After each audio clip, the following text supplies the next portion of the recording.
mag-email tayo sa kanila, thank you tayo. Pwede tayo malay mo, ito yung simula ng ating partnership ba? Gawin natin na. Magandang umaga sa ating lahat. Nakakakuha naman ang ginagawa ng Diyos sa atin, sa camp na ito. Nakakatuwa, paano ang Panginoon ay kumikilos sa ating mga buhay. So, kagabi, i-wrap up ko lang, ang message natin kagabi, yung tungkol sa breakthrough, new season, higher dimension, and greater provision. Sabi ko, ang mga buhay natin, o kahit ang simbahan, kagaya din ng kagaya ng pagkatayo ng building, minsan, yung building ay bago ka magtayo, kailangan pag sinansira na, i-demolish mo muna, para makapag-reconstruction ka, i-demolish mo muna. Minsan naman kapag buo pa yung building, ay may sira lang konti, ay ano mo lang, i-repair mo lang. Minsan naman kapag ayos naman talaga, papagandahin mo pa. Alam niyo, sa aking paglilingkod, na-born again ako September 30, 1984. Marami na ako nakita sa Kristyanismo, sa kasaysayan ng simbahan, sa aking pagbabasa sa iba't ibang simbahan, at sa pag-aaral ko sa Old Testament churches o sa Old Testament setting. Nakita ko yung paulit-ulit na yun na ginagawa ng Panginoon. Kagaya kagabi sabi ko, yung Shiloh, yung lugar yun na nangungusap ang Diyos, doon sentro ng kanyang spiritual. Pero dahil hindi maganda ang kanilang performance, ay tinanggal sila ng Panginoon, inalis ng Diyos yung lugar na yun, at napunta sa Jerusalem. But for some time, ginamit din ng Diyos yung Jerusalem, yung temple doon, pero hindi na maging maganda ang performance nila, hindi na rin nila nire-represent ang Diyos, yung glory ng Lord, wala na rin doon. Kaya tinanggal na rin ng Panginoon yun. Hanggang sa panahon ng Panginoon Jesucristo, nandun pa yung templo, pero wala nang kilos ang Panginoon. Kaya sabi ng Panginoon, tinitipon ko kayo kagaya ng inahing manok sa kanyang sisi, pero ayaw kayo, kaya iiwang wasak ang inyong lugar. Eventually, after 70 years, nang umakit ang Panginoon, yung templo na yun ay iginuho na. Walang bato na tumayo sa kanyang kapwa bato. At ang Panginoon ay nagtayo ng bago. Sa Acts chapter 2, nagtayo ang Panginoon ng bago, yung church niya, ipinanganak at puspusin ng banal na Espiritu. Pero pagkatapos ng ilang mga panahon, yung mga churches na natayo, ilang doon ay nawala na din. Ilang doon, pag binasa niyo yung Revelation chapter 2, chapter 3, kagaya sinabi ni Catherine kanina, yung Ephesus, ay active sila sa maraming bagay, pero sabi ng Panginoon, isang bagay ang nakalimutan niyo na ang inyong first love. Kaya sabi niya doon, remember, alalahanin niyo kung saan kayo nahulog, bakit kayo nagkaganyan, tapos mag-repent kayo, pagkatapos ay bumalik kayo sa dati yung ginagawa. Remember, return, and repent and return. So, ngayon, sa ating panahon, nakakita rin tayo ng maraming mga simbahan, dati active, maraming mga Kristiyano, dati ginagamit ng Panginoon, pero somehow, sa paglakad ng panahon, nakalimutan nila ang kanilang mga disiplina sa Panginoon, yung iba ay inis ang tabi ng Diyos. Nakakita ako ng mighty na ginagamit ng Panginoon, pero inis ang tabi siya ng Panginoon. Nakakita ako ng mga dating gitarista, song leader, Bible teacher, Sunday school teacher, nakita ko yung sila, itinabi sila ng Panginoon. Nakakita rin ako ng mga simbahan, very active dati, ginagamit ng Panginoon, mga preacher, like dati si sikat na sikat dati, tapos napunta sa problem, ano pangalan ng evangelist na yun, So, inisang tabi sila ng Panginoon. Sabi ko ngayon yung simbahan na dati binasa ko pa yung libro ni Robert Schuller, napakatindi ng simbahan nila sa California, Crystal Cathedral Church, napakatindi ng simbahan na yun. Yung libro nun, My Prayer Adventure with God. Binasa ko yun nung tinatayo yung simbahan sa Cavite para ma-inspire ako sa pananampalataya. Napakatindi ng simbahan na yun. Hindi ka rin pwedeng pumunta sa California pag Kristiyano ka, hindi ka pupunta ron. Napakatindi nun. Pero si Robert Schuller, tumanda na, tapos yung mga elder niya, nagkaroon ng mga problem, na-mismanage sa maraming bagay, nag-decide sila, last year lang, ibinenta na yung simbahan. Ibinenta na. Nakakalungkot yun. Ang history ng church nila, napakatagal na. Ginagamit sila ng Panginoon, halos sa Amerika, kilala sila, yung Hour of Power ni Robert Schuller. Sa panahon pa ni Norman Vincent Peale, siya ay disciple noon. Pero nakakalungkot na makita yung mga ganon. Kaya sabi ko sa akin, sarili, Lord, ayoko magkaganon. Ayoko yung ako yung yung church ay i-demolish mo. Gusto ko yung okay naman ako. Kung may kailangan i-repair, repair mo lang. Kung wala naman kailangan i-repair, paunlarin mo lang patuloy. No? Maging patuloy na kagamit-gamit ako, kami, gano'n lang patuloy. Kaya sabi ko nga, itong camp, mga pagkakataon ito para makapag-reflect ulit tayo. Baka meron kailangan i-repair na, baka naman magulat ka, ikaw pala, malapit ka na i-demolish, no? I-demolish ka na pala kasi hindi mo na nire-represent ang Panginoon, iba na ang nire-represent mo.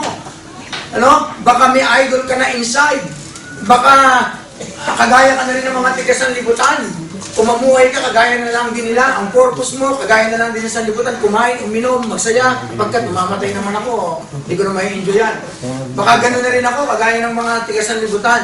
So, maganda yung pagkakataong ito na makakapag-reflect tayo patuloy sa Panginoon. Amen? At samantalahin natin yung mga devotion, personal devotion, group devotion. Tomorrow morning, Kuya Ate, na family devotion, no? Baka yung mga family, hindi na nakakatid mag-devotion. Dati may mga kompletong family devotion. Ngayon, kanya-kanya na lang kasi busy tayo. Pag-umaga, maganda rin yung family devotion. Lalo na yung mga tatay, yung inyong mga anak, ay yung pamilya ay yung pangunahan. Para sa ating Panginoon. So, let's open our Bible in 1 Chronicles 14. Example natin, preparing for breakthrough. 1 Chronicles 14, from verse 8.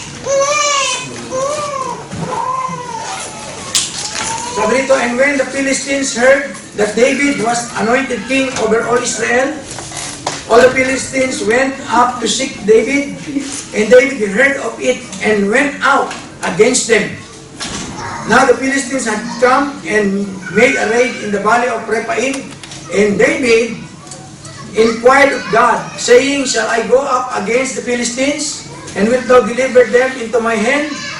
And the Lord said unto him, go up, for I will deliver them into thy hand. So they came up to Baal Perasim, and David smote them there. And David said, God hath broken mine enemies by my hand, like the bridge of waters. Therefore they called the name of that place Baal Perasim. And they left their gods there, and David gave commandment that they were burned with fire. Verse 13, and the Philistines yet again made a raid in the valley. And David inquired again of God.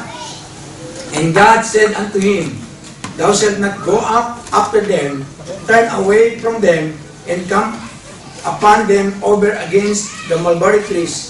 And it shall be, when thou hearest the sound of marching in the tops of the mulberry trees, that then thou shalt go out to battle. For God is gone out before thee to smite the host of the Philistines. And David did as God commanded him. And they smote the host of the Philistines from Gibeon even to Jezer. And the fame of David went out into all lands.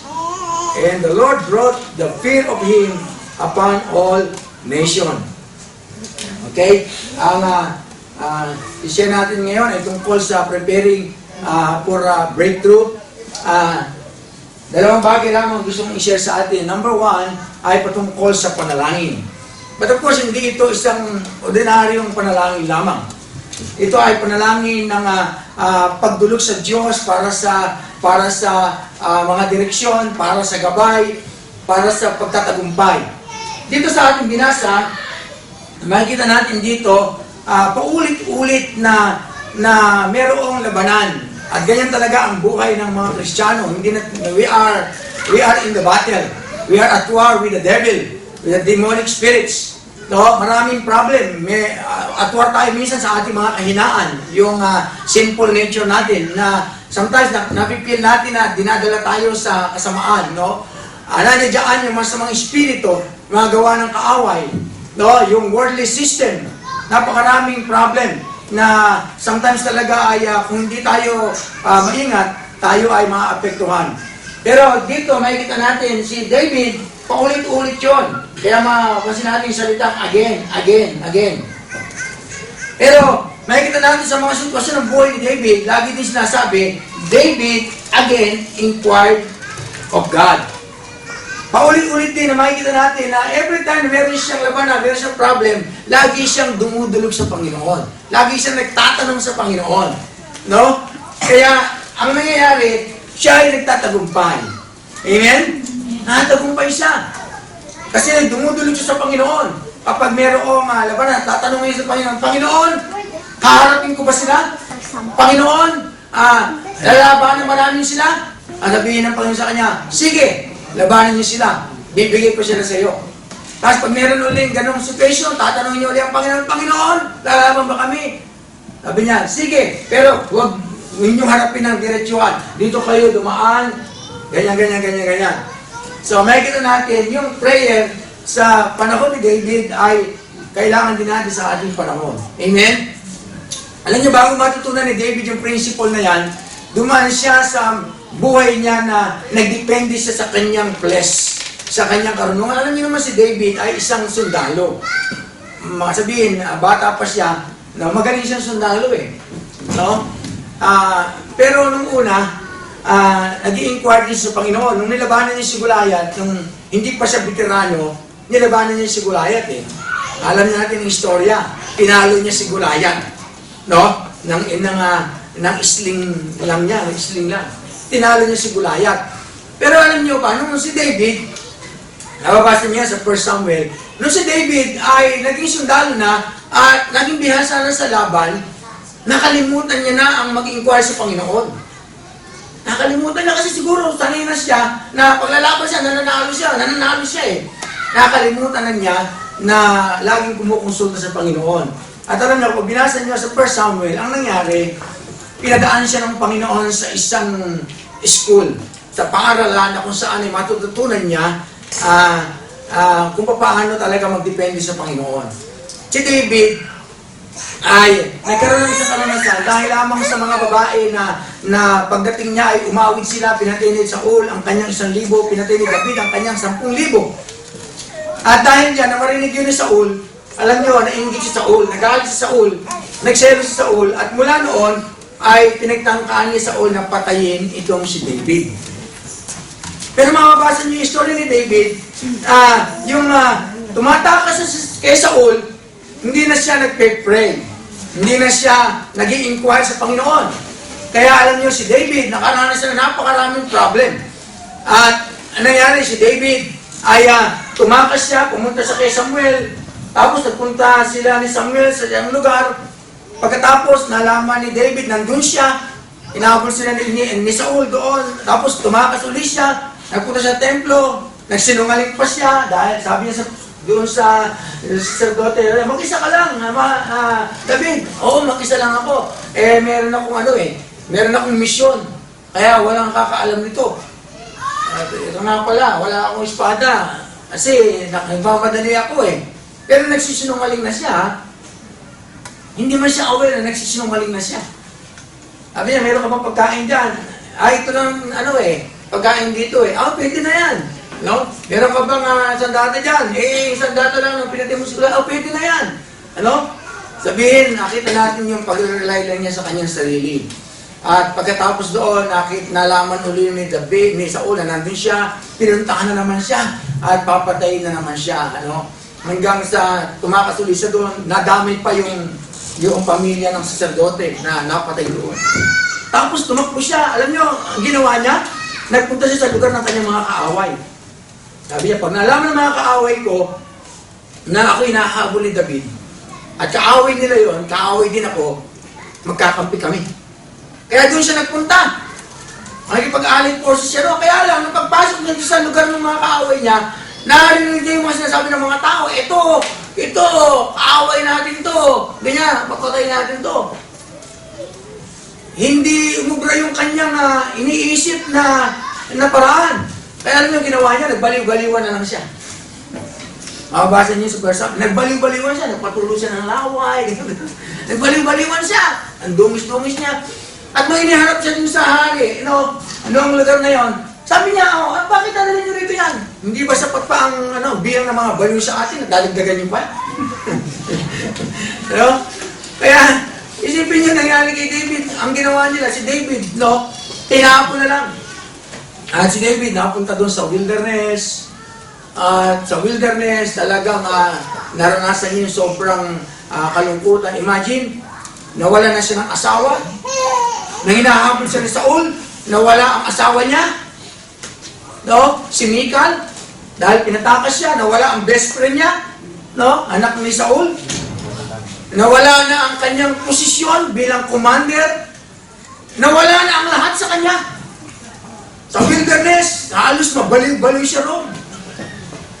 Tapos, pagkatapos ng wilderness, no, wala akong nabasa kung na nag-inquire sa Panginoon eh. Binabasa ko yung istorya niya. Kumaga, in-expose niya ang kanyang sarili, yung kanyang kakayanan, yung kanyang mga paraan. Hindi ko nakita ron sa mahabang istorya niya, nag-inquire sa Panginoon. Oh. At pagkatapos na napunta sa cave. At sa cave na yon, naalala niya ang Panginoon. Alam niyo minsan, kailangan pang alisin ng Diyos ang lahat-lahat para makita lang natin na siya lang ang kailangan natin. Ang Panginoon pala ang kailangan natin. Pero minsan nakita ko din, may mga pagkakataon na meron tayo ng lahat, pero dahil wala ang Panginoon, wala po rin tayong kasiyahan. No? Dalawang bagay yun. Pwedeng aalis ng Lord ang lahat-lahat para makita mo na siya lang pala ang iyong kailangan. Pero minsan nangyayari din na nasa iyo ang lahat. No? Pero dahil wala ang buhay mo sa Panginoon, parang empty ka pa rin. Empty ka pa rin. Noon lang isang linggo nga, no? Nung Monday lang, nag-follow up kami doon sa isang umatin sa atin na mag-asawa at yung kanyang biyanan. Isipin niyo yung kapatid pala na to, 15 years nang hindi umaatin sa church. Pero nung kabataan niya, siya born again. Pero 15 years na siyang hindi umaatin. At dahil dyan, kahit umulan ng buhay niya, na-request na sila mag-PR dito, dumating sila dito kasama yung dalawang anak, yung kanyang biyanan, nandito sila lahat. Pero hindi niya ma-appreciate ang anong mga bagay na yun.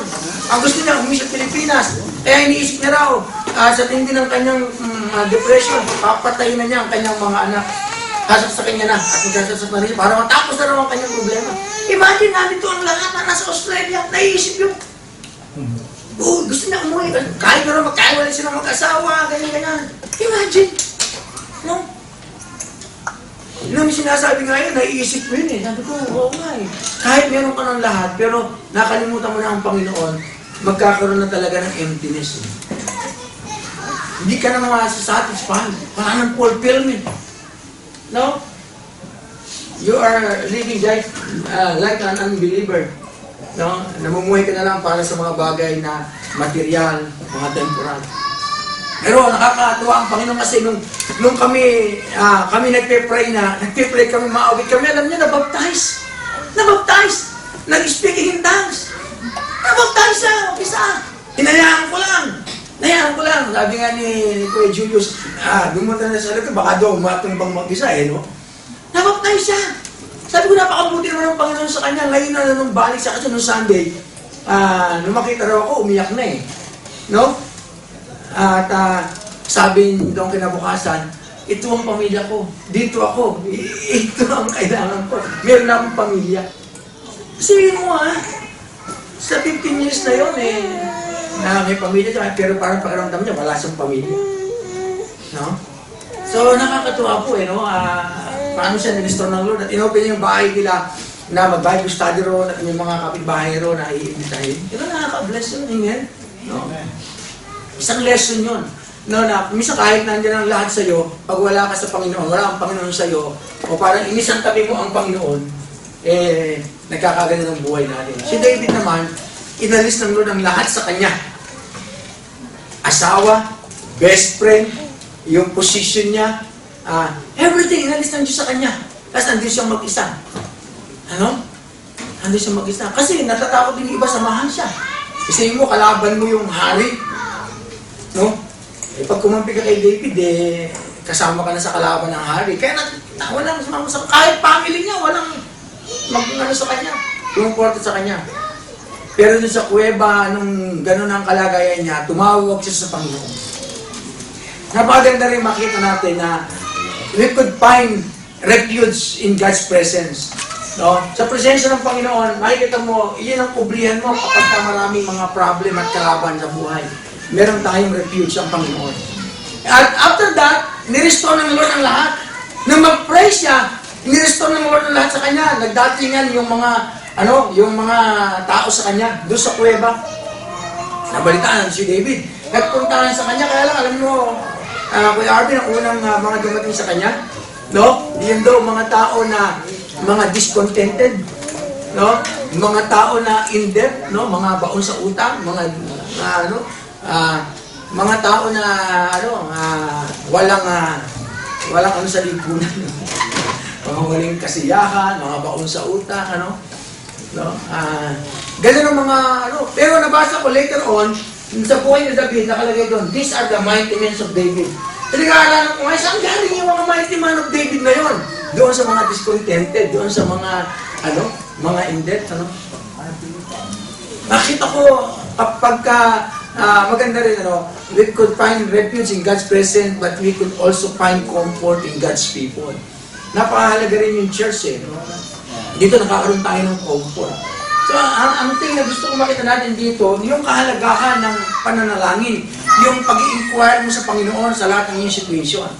At makikita natin, itong istorya na to, ay natutunan na David dito yung lesson. Kaya every time, nariyan siya laban na makikita nyo doon sa Samuel, lagi na siya nag-i-inquire sa Panginoon. Every time na may laban siya, lagi na siyang dumudulog sa Panginoon. Kung ano ang gagawin niya. Step by step. Imagine si David, sanay na sundalo, pero kailangan pang magtanong sa Panginoon kung ano gagawin. Kumbaga, aasa ka na lang sa iyong strategy. Sanay ka na Bihasa ka na sa labanan. Pero si David, natutunan niya na hindi siya po pwede na mag-isa lang. Kailangan niya ang Panginoon. Amen? Kailangan niya uli ang Panginoon sa kanyang buhay. So, nakakatuwa na maunawaan natin yun. Prayer for guidance. Prayer na tayo ay samahan ng Diyos, pangunahan ng Panginoon. Step by step, samahan tayo ng Panginoon. Alam niyo, mga Kristiyano, sabi ng Bible, we are led by the Spirit of God. As many as are led by the Spirit of God, they are children of God. Hindi tayo, sabi ng Bible, in all our ways, we should acknowledge Him. And He shall direct our paths. Amen. Mahirap kasi kapag marami ka ng alam Mahirap yun. Mag-rely ka. Sabi ng Bible, there is no glory in my own wisdom. There is no glory in my own strength. There is no glory in my own riches. Sabi ng isang song, but I will boast in knowing you. Let not the wise man glory in their wisdom. Let not the mighty man glory in his might. But let them that glory in this, that they know me. Kilala nila ako. Amen. Kahit na marami na tayong karanasan, marami na tayong alam, kailangan matutunan natin yung simple na yon, yung foundational na yon, na discipline ng isang Kristiyano. Every time na may gagawin tayo, magpe-pray tayo. Yung mga Israel, lumaban sila, nanalo sila ng matinding labanan. Doon sa Jericho, nanalo sila ng matinding labanan. Kinabukasan, may lalabanan sila, yung AI, maliit lang. Sabi nila, huwag na tayo malaksaya ng dyan, huwag na natin pasamahin ng lahat. Papangurin natin ang liit-liit niyan. Pagpadala na lang tayo ng ilan. Nung lumaban sila, talo sila. Kasi, nag-rely sila sa kanilang strength. Sabi nila kahapon, ang dami ng kalaban natin.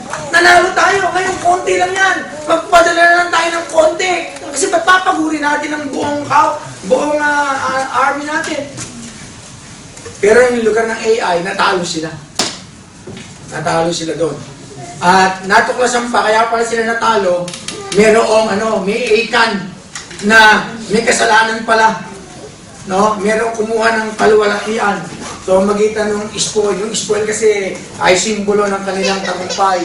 Ang kaluwalhatian niya para sa Panginoon. So, natalo sila dahil nag-rely sila sa kanilang sariling kalakasan. Pangalawa, ay yung obedience. Obey. Simple lang. By the way, sa prayer, makikita natin si Jesus sa Luke 5, verse 16, lagi lang siya nagpe-pray. Early in the morning. Kaya yung ating devotion kanina ay napakaganda. No? Si Jesus daw, madilim pa, bumabangon na, nagpe-pray na siya. No?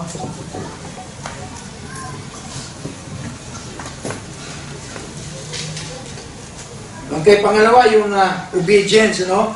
Actually, ang Kristyanismo, ano lang hear and obey. Hear and obey. As you inquire of God, He will speak to you. Mahalaga yung hearing from God. Lagi kang makikinig sa Panginoon. Pag, naniniwala ba kayo ang Panginoon ay nangungusap? Amen? Nangungusap ang Panginoon. Nangungusap sa ating kalooban, sa kanyang salita, sa mga sirkumstansya, sa mga godly counsel. Nangungusap ang Panginoon sa godly counsel, circumstances, no? Tinatanong nila ako, Pastor, paano ba nalaman na tinatawag ka ng Panginoon? Masabi ko, pag nagbabasa ko ng Bible, sinasabi ng Lord sa akin. May mga talata sa Bible na nag-i-speak talaga sa iyo. Nangungusap din ng Diyos sa mga godly counsel, nagpapa-counsel ako.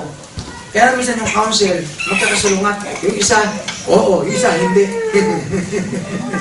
Iba, may caution, yung iba, go. Iba-iba yung counsel. Pero ikaw, kasi ang Lord ay personal Amen. Personal ng Diyos. Minsan nakikita mo yung pangusap ng Diyos sa mga circumstances. Nakikita mo yun. Sa audible voice, mag-i-speak ang Lord sa iyo. Minsan nag-i-speak ang Lord kahit sa vision, kahit sa dreams. Ang mangusap ang Panginoon sa iyo. Ako bilang tatay, bago may mangyayari sa pamilya ko, sinasabi ng Lord sa akin. Sabi ng Lord sa akin, kahit yung magandang mangyayari, kahit yung pangit na mangyayari, sinasabi ng Panginoon sa akin. Minsan gigising yung asawa ko, sabi ko, pray tayo. Nanaginip ako, ganito. Pray tayo. Nag-pray tayo. Pray kami. At dahil doon ay na-spare ng Panginoon ang aking anak. Ang aking anak. So, nakikita ko ang napakahalagahan ng ating pakikinig sa Panginoon. Ang sa ating panalangin, mangungusap ang Panginoon at mahalaga makikinig tayo. Amen. Meron naman mga tao na makikipag-usap sa Panginoon. Pag sinabi ng Panginoon ganito, ayaw nila. Ayaw nila. No? Sabi ng isang propeta na humingi ng tulong yung mga tao, itanong mo nga sa Panginoon kung ano gagawin namin. So, sige. Pero, baka pag sinabi ko, ayaw niyo naman. Hindi! Pag sinabi ng Panginoon, makikinig kami, susunod kami. Sinabi ng Panginoon, ganito ang sabi ng Panginoon, kayo ay dadalhin sa ganitong lugar. Ay, sa Egypt. Tapos sabi niya, hindi totoo yan. Ayaw namin yan. Ayaw namin yan. Ayaw nyo sumunod. So, sabi ko na nga ba, sabi ng propeta yung gusto nyo lang mapakinggan Kaya yun yan, napahamak sila.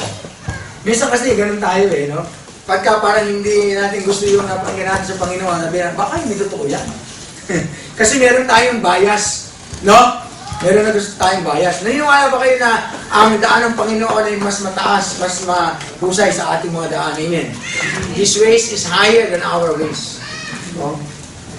So, ang issue muna ay prayer. Here, makinig tayo sa Panginoon. Pangalawa, yung obedience. No? Pagka si David, nakikita natin, nung marinig niya sa Panginoon, sumunod siya. Hindi niya sinabi, Panginoon, ano ba yung parang illogical naman? Hindi niya sinabi, Panginoon, paano ba nga, parang illogical yung sinasabi mo? Bakit kailangan pa kami nga umikot sa gano'n? Tapos baka alamig pa kami ng marcha ng mga ganito? Parang weird naman yata yung instruction mo. Hindi niya na sinabi yan Parang malayo sa pinag-aralan ko yan sa gera. Ano? Alam niyo ba na ang mga paraan ng Panginoon ay iba-iba? Amen? Tinuturo ko yan sa biblical counseling Sa biblical counseling, hindi mo pwede sabihin, ganito ang nangyari sa akin, ganito rin ang gawin mo. Hindi pwede yan sa Christianong counseling. Hindi pwede yun. Kasi, ang paraan ng Panginoon, hindi uniform, iba-iba. Amen? Iba-iba. Hindi pwede yung nangyari sa iyo kahapon, o nangyari sa problema mo, sunod, ganun din ang solusyon, ganun din ang paraan. Iba. Iba-iba. Kaya napakahalaga, makinig ka sa Panginoon, tapos sumunod ka doon sa specific instruction ng Panginoon. Ako po sa aming church planting, meron kaming sinusundan, 10 step sa church planting. Yan ang aking gift ko na po yan. Tinuturing nila ako parang apostle sa Jesus Range. Magkakaiba kami ng gift sa Jesus Range. Pastor Benji, evangelist yan. Si Pastor Mar Badjao, ano po yan sa deliverance, sa demonism. No? Si Pastor Sani, isang pastor. No? Iba-iba po kami ng giftings eh. Pero kahit na-gift ko na yung church planting, yung mission, still, pinuturo ko sa kanila ang unang-unang hakbang dyan, mananalangin tayo sa Panginoon. Mananalangin tayo kung saan ang open na lugar, open na location na pupuntahan natin. Para kung talaga mag-pray tayo ng contact person, kung kausapin natin yung kapitan, mag-pray tayo. Pumunta tayo bye-bye, mag-pray tayo. Laging gano'n ang instruction, laging mag-pray. At lagi tayong makikinig as we pray, makikinig tayo sa Panginoon. Kasi walang church planting. Sa church planting ko po na-involve ako, no? Sa akin po, halos kulang na po nga 30 ang churches na na-plant. Sa Nueva Ecija, 6 po dyan, 21 sa Cavite, ngayon sa Bisaya. Every church planting program, iba. Wala akong nakitang pareho. Wala akong nakitang parehong mga sitwasyon. No? Kaya ang mahalaga, ikaw ay magpe-pray, makikinig ka sa Panginoon, at pagkatapos mag-o-obey ka lang. Mag-o-obey ka. Kahit minsan hindi mo naiintindihan. Bakit ganon? Bakit yung taong yon? Minsan kasi may bias ka. Yung tao na tingin mo mabait, maboborn again.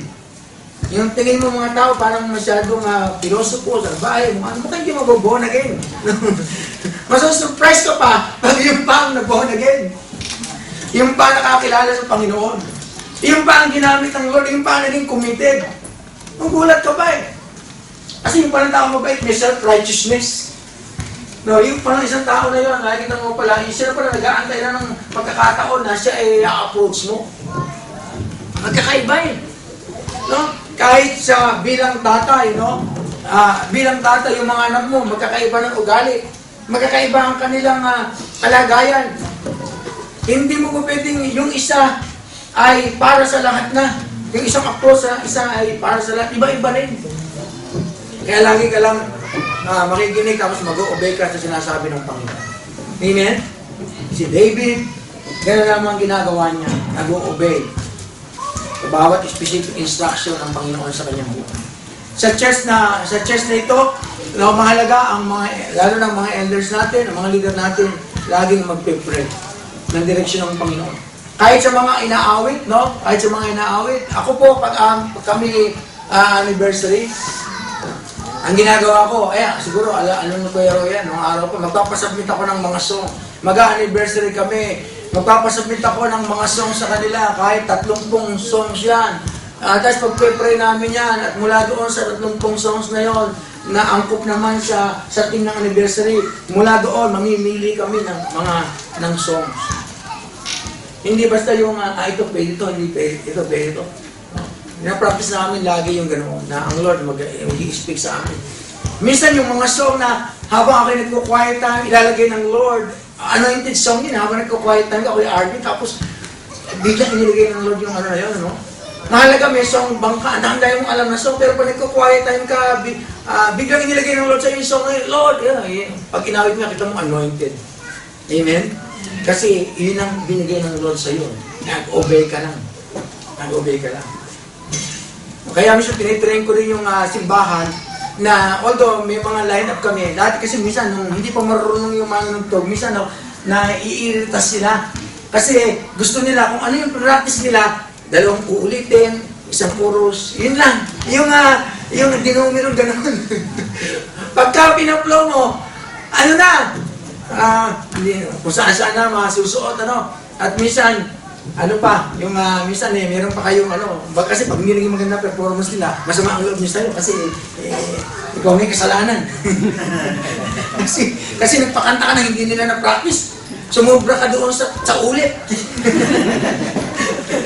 Pag sumablay sila, nakasimangot. Ano man ang mga loob nyo? Kaya sabi ko, dapat ano tayo i-develop natin hindi lamang yung skill, kundi yung ating sensitivity sa gustong ipagawa ng Panginoon. Sabi ko, ako nagpipreach ako, makinig kayo, at habang nagpipreach ako, kapag nangusap ang Diyos sa inyo, ito ang song. So kapag tinugtog natin yan, sigurado ako anointed yan. Nangungusap, mag-minister yan sa mga tao. Amen. Mag-minister yan. Minsan pa nagpe-pray tayo, minsan masasabi ng mga tao, bakit yung pinag-pray ni Pastor sa akin? Alam ba ni Pastor, sinabi mo ba kay Pastor ang problema ko? Hindi! Bakit alam na ano ni Pastor yung pinag-pray niya sa akin? Ibig sabihin ano ng Panginoon yun? Amen? Ganun po yun no? Minsan mag-pray ka, ang hirap nun mag-pray ka sa mga tao. Siyempre, hindi naman pare-pareho na yun, pare-pareho ang pangailangan. Kailangan maging sensitive. At kung ano yung ano ng Lord sa'yo, mag-obey ka lang. Minsan parang weird, sabihin mo isang bagay, baka mapahiya ako dito. Baka mapahiya ako pag sinabi ko sa kanya. Hindi anak, mag-obey ka lang. Hindi, sabihin mo. Baka sinabi mo, akita mo, merong breakthrough. Kasi ang breakthrough talaga sa buhay ng tao, sa buhay ng Kristiyano, nag-uumpisa lang yan sa hear and obey. Hear and obey. Prayer and obedience. Doon nagkakaroon ng breakthrough. Dito sabi ng Bible, ang Panginoon daw ay nag-breakthrough sa kanyang mga kalaban.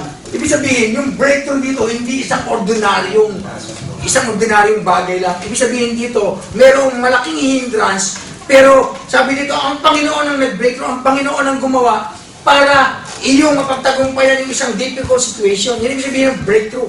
Hindi isang ordinaryong labanan. Kung hindi isang bagay na napakalaking hadlang, parang imposible pero nagtagumpay ka dahil ang Panginoon, dahil sa iyong pagsunod, naka-breakthrough ka. Amen. Kasi alam mo sa buhay natin, napansin ko, kapag may gagawin ang Diyos sa buhay natin, ang kaaway laging makikialam. Laging makikialam. Itong taon na to, sabi ng ating bishop, ako'y nagpapaalam sa kanya, dahil nagkaroon sa aking mga tungkuling iba, nagkaroon na ako ng maraming problem. Especially sa aking anak. Pero, natuwa ako sa council na yon kasi nakita ko, nga pala, very much involved kami sa mission, pinagkatiwala sa amin yung Bisaya. Alam mo, magkaroon kami ng problem. Yung araw ng baptism, nagbabaptize sa misis ko, nagkaroon kami ng matinding problem. So, mas involved kami sa maraming gawain ng Panginoon. In-organize namin po yung tungkol sa Bible school natin, yung seminary type ng Bible school, Maraming pinagkatiwala ang Panginoon sa ating ministeryo. At nakita ko, ang kaaway talaga, hindi niya gusto yan. Kaya talagang siya ay nakikialam. So, sa buhay natin, makikita natin, kahit may mga ganyan, kailangan natin talagang lalo pang mag-pray, makinig sa Panginoon, lalo pa tayo mag-obey lang. At makikita natin ang Panginoon ang mag-breakthrough. Amen. Gagawa ang Panginoon, gagamitin lang tayo. Hindi ba napakaganda na sa Panginoon niya, tapos tayo ay kapartner lamang niya. Kaya ang prayer natin, di ba, let your kingdom come, your will be done on earth as it is in heaven.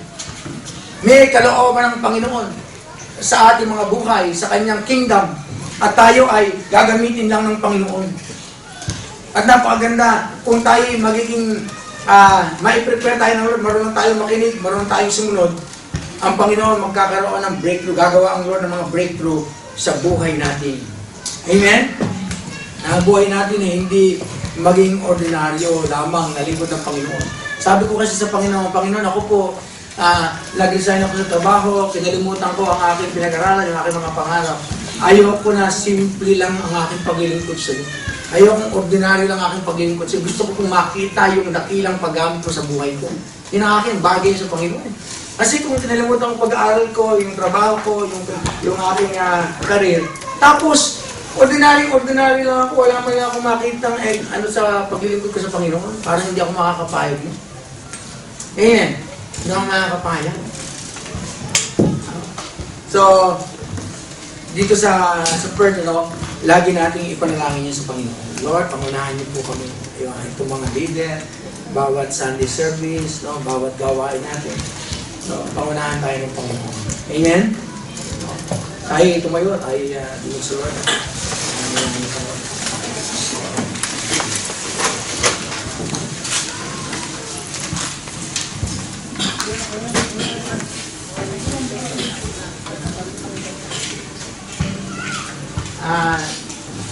Sa ating pagdulog sa Lord, meron iba nakita ko, ano lang no? Parang, di ba expectator, no? Pagka tayo dumudulog sa Lord, merong ilan na parang expectator lang sila.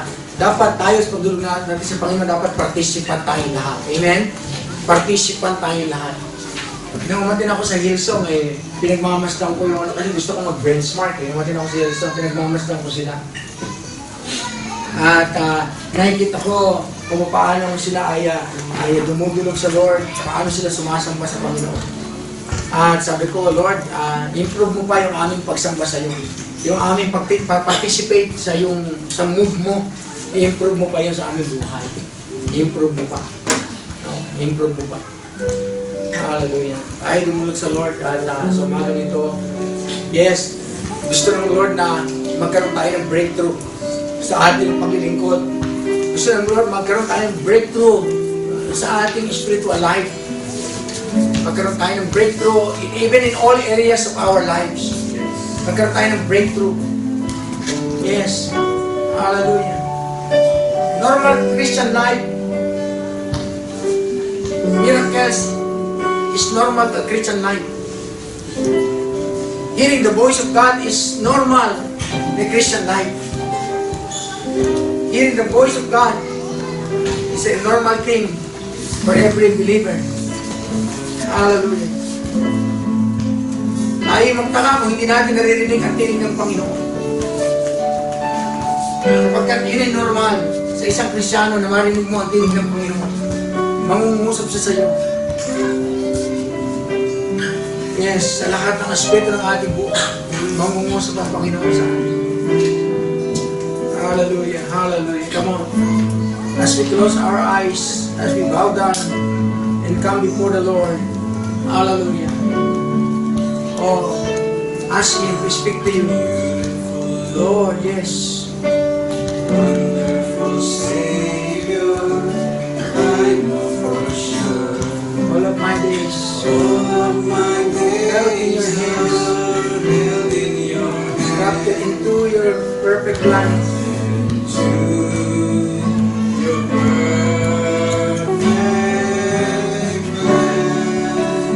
You gently call me into your presence,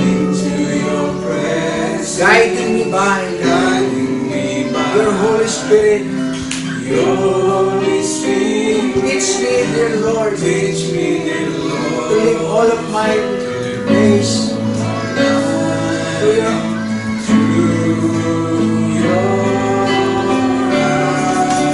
I'm captured by your Holy Spirit. Set me apart.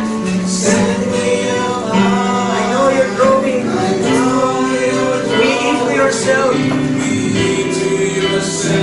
Teach me, Lord, I pray.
breakthrough.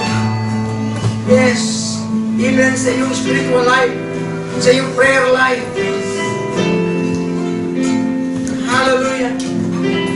Nais ng Panginoon na magkaroon ng breakthrough maging sa iyong prayer life. Sa iyong prayer life, marinig mo ang kanyang tinig.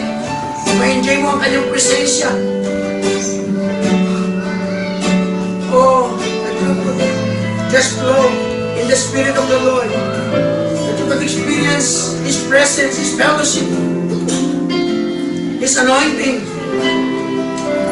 Yes.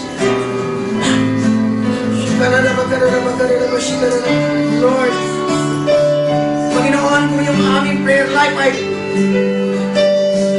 paikot-ikot lang, Panginoon. Hindi kami makaranas ng breakthrough, Panginoon, Lord. Allow us to experience breakthrough, God. Pagki sa aming mga paglilingkod, Panginoon. Kung sa aming mga buhay, kahit matagal na kami Kristiyano, hindi kami makaranas ng breakthrough. Hindi namin maranasan na kami. Gamitin mo, Panginoon. Panginoon, sa taong darating rito, gusto namin maranasan ng breakthrough, O Diyos, sa aming buhay Kristiyano. Gusto namin makita ang buhay namin ay ginagamit mo, Panginoon. Gusto namin makita ang buhay namin ay nagiging makabuluhan, Panginoon. Ipaparticipate kami sa iyong kingdom, Panginoon. Lord, gamitin mo ang mga buhay namin, O Diyos. O Panginoon. Hallelujah. Ang buhay namin, Panginoon, ay hindi maging kagaya lang ng mga walang pagkakilala sa iyo. Na aming mga buhay, hindi kagaya lang ng mga tao walang pag-asa. Oh, use our life, O God. Use our lives, O God. Gamitin mo ang mga buhay. Breakthrough, O God. Yes, let breakthrough take place, Lord. In Jesus' mighty name, Lord. Use us for your glory. Use us for your glory. Panginoon, mapagtagumpayan namin ang mga masamang ugali. Mapagtagumpayan namin, Panginoon, ang mga kaisipan na hindi sa iyo. Mapagtagumpayan namin, Panginoon, Lord, ang mga gawa ng kaaway. Mapagtagumpayan namin, O Diyos.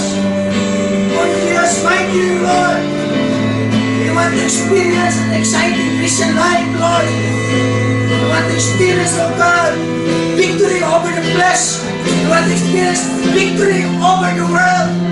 We want to experience victory, oh God, even over the demonic forces, Lord, that hinder us, Lord. Panginoon, magtagumpay kami sa mga gawa ng kaaway upang kami magkaroon ng breakthrough at kami magamit mo, Panginoon. Yes, Lord God, even in this the end time harvest. Yes, church, bago bumalik ang Panginoon, magkakaroon ng matinding kilos, magkakaroon ng matinding harvest, and God wants us to be involved. God wants us na tayo magamit niya. Yes, yes, na tayo magkaroon ng breakthrough sa ating buhay. Many cannot participate in that end time harvest. Yes, hallelujah. Yes, Lord God. Panginoon, narito po kami, Panginoon. Hallelujah. We are willing, Lord. Use us for your glory. We are willing, O God. We dedicate our lives to you, O God. We dedicate our lives to you, O God. We dedicate our skill, our talent, every gift, O God. We dedicate it to you, O God. Oh, in Jesus' mighty name. Yes, mighty name, Lord. Hallelujah. Teach us, O God, how to hear from you, O God. Teach us to obey you, O God. Teach us to obey you, Lord God. In Jesus' mighty name, O God. Give us an open ear, O God, and an obedient heart, O God. In the mighty name of Jesus. In the mighty name of Jesus. Thank you, Lord. Thank you, Lord. Thank you, Lord. Thank you, Lord. Thank you, Lord. Yes.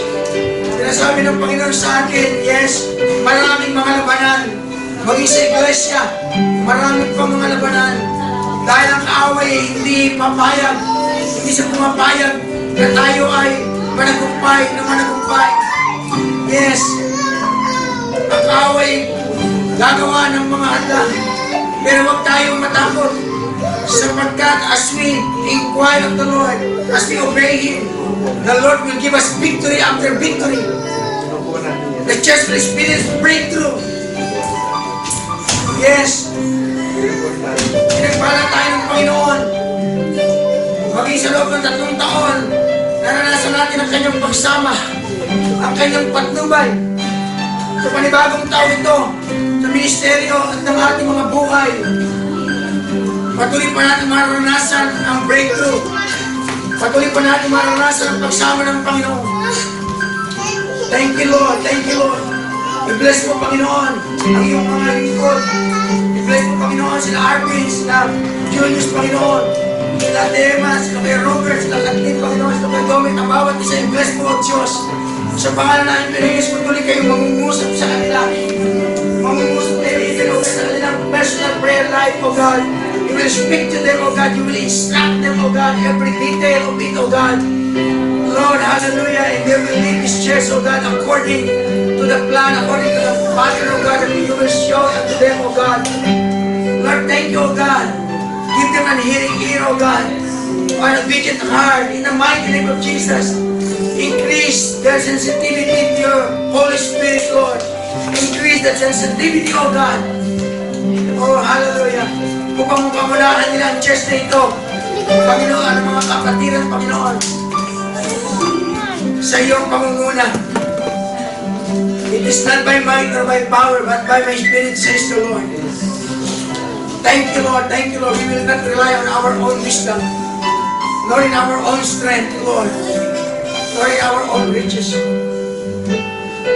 Lord, we will boast in knowing you. Thank you, Lord. Thank you, Lord. Maraming pong salamat. Maraming salamat sa mga tagumpay pang darating. Maraming salamat po. Yes, kung paano sinabi ng Biblia, si David ay nakilala. Natakot ang mga bansa sa paligid nila. At siya ay nakilala. Ganon din, makikilala. Ipapakilala kayo ng Panginoon. Hindi ang inyong katanyagan ay mababalitaan ng marami pang mga churches, marami pang mga Pilipino, maging ng mga Australians. Well, I will be with you, says the Lord. I will give you breakthrough. You will experience victories. Yes. Lord, thank you. Thank you, Lord. Luwalhatiin niyo po ang pangalan mo sa church na ito. Luwalhatiin niyo po ang pangalan niyo sa inyong mga manggagawa. Luwalhatiin niyo po ang pangalan niyo sa bawat isa sa mga kapatirang ito. Yes, Lord God. Thank you, Lord. Thank you, Lord. Thank you, Lord. Panginoon, dinadalangin din po namin sa iyo ang aming mga anak, ang mga kabataan, maging ang mga bata. Panginoon, they are your future generation leaders, O God. We pray, O God, even to them, speak to them, O God. Reveal yourselves to them, O God. Lord, makilala ka rin nila personal sa mga kabataan, sa mga bata.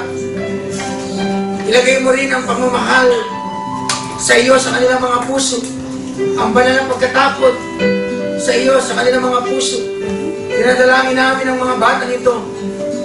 Pwede po bang ipag-pray natin? Let us mention them by name. Come on. Even your children, come on. Your sons and your daughter. Lift them up before the Lord. Lift them up before the Lord. Come on. Hallelujah. Yes. And God will preserve them. And God will give them victory. And God will use them. Come on, pray for them. Yes, Lord. Yes, Lord. Yes, Lord. Panginoon, yes. Ang aming mga anak ay para sa iyo. Aming tinatalaga sa iyo. O Panginoon, kayo magbibigay sa kanila ng breakthrough. Kayo magbibigay sa kanila ng magandang kinabukasan. Magtatagumpay sila. Magtatagumpay sila sa masamang takbo ng mundo ito. Magtatagumpay sila over materialism, over worldliness, over the works of blindness. Lord God, sinasarahan namin ang gawa ng kaaway sa kanilang buhay. Hindi namin inaayaan na sila matutulad sa ilang mga kabataan na napapariwara, na napupunta sa mga bisyo, Panginoon, sinasara namin ang pintuan ng kaaway, ng impyerno sa kanilang mga buhay. In the mighty name of Jesus. Hallelujah. At pinabayaan mo po ang bukas na kalangitan lamang ang patuloy nilang maranasan. O Diyos, ang iyong pangalaga, ang iyong pag-iingat, ang magandang kinabukasan, iniwika namin para sa kanila. Breakthrough, O God, breakthrough. Oh, in Jesus' mighty name. In Jesus' mighty name, Lord. In Jesus' mighty name. Thank you, Father. Thank you, Lord. Thank you, O God. Hallelujah. Hallelujah. Maraming po salamat. Maraming po salamat. Yes, sa iyo po ang aming mga anak. As for me and my house, we will serve you, O God. Hallelujah. This ministry will serve you, O God.